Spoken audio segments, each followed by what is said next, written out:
Selamat datang di Main Sangat Otomotif, media seputar informasi otomotif super lengkap. Sebelum mulai, jangan lupa subscribe dan aktifkan loncengnya ya. Kalau bicara soal hatchback yang punya status legendaris di Indonesia, nama Honda Jazz pasti muncul di barisan depan. Hari ini kita akan membedah generasi keduanya, yaitu Honda Jazz dengan kode bodi GE8. Mobil yang sering disebut sebagai seri Jazz terbaik yang pernah dibuat oleh Honda.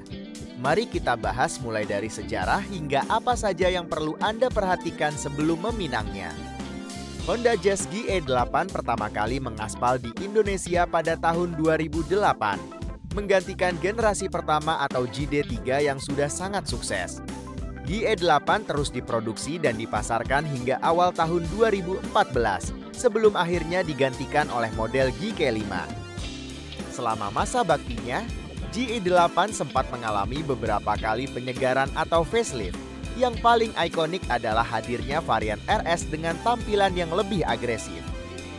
Secara eksterior, GE8 menawarkan desain yang sangat timeless.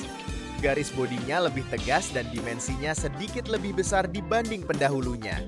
Kesan sporty sangat kuat, terutama pada varian RS yang dilengkapi body kit dan velg ring 16. Masuk ke bagian interior, Honda menerapkan konsep man maximum, machine minimum. Kabinnya terasa sangat luas untuk ukuran sebuah hatchback. Fitur yang paling diunggulkan tentu saja Ultra Seat, di mana kursi belakang bisa dilipat dengan berbagai mode untuk membawa barang besar maupun tinggi.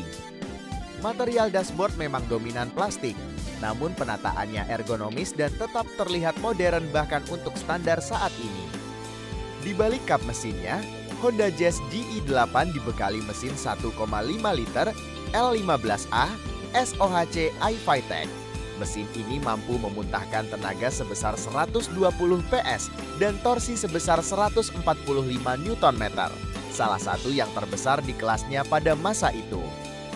Untuk transmisinya, tersedia pilihan manual 5 percepatan dan otomatis torque converter 5 percepatan yang membuatnya terasa lebih responsif dan bandel. Untuk konsumsi BBM, dalam kondisi mesin sehat, Jazz GE8 rata-rata mencatat angka 10 hingga 12 km per liter untuk rute dalam kota.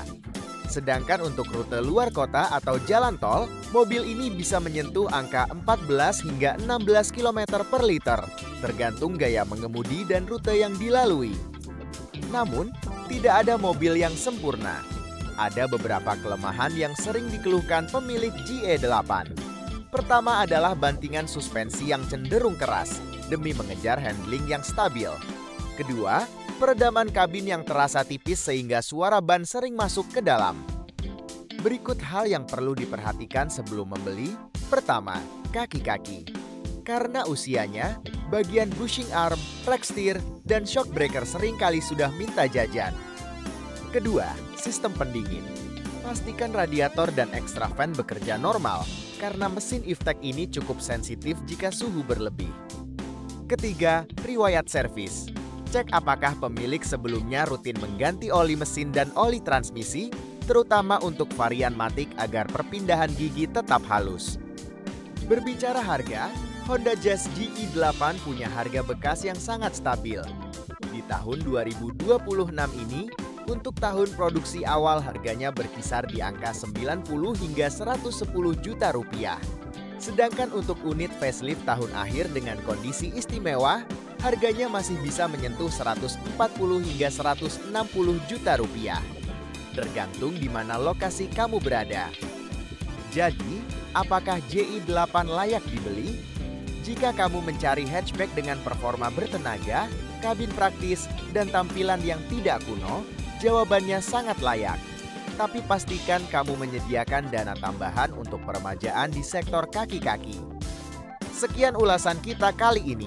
Jangan lupa like dan subscribe untuk info otomotif lainnya. Sampai jumpa di video berikutnya.